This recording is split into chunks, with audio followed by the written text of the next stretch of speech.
It really hurts ang magmahal ng ganito. Kung sino pang pinili kong hindi makuha ng buo, hanggang ganun na lang. It really hurts, right? That's a feeling or emotion. Did you know that reaction is interjection? So let's talk about interjection.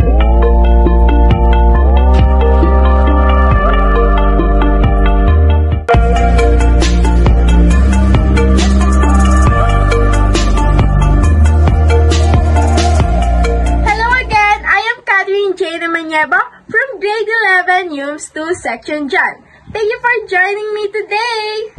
So, what is interjection?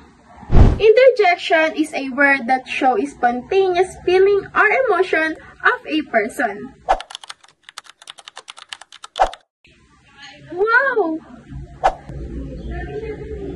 Ew! Ouch!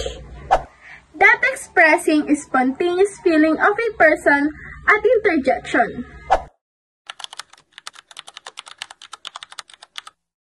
Yes, I won the race! This charger doesn't work! Aww, this flower is so cute.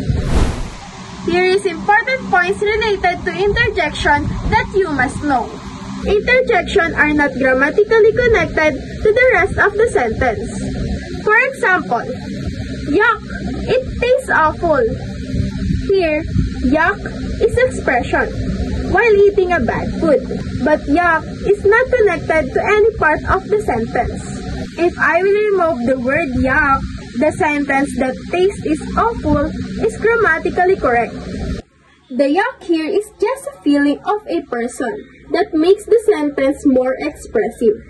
Interjections is generally ends with exclamation or comma. And that's the wrap on our journey to the world of interjections. Thank you for watching!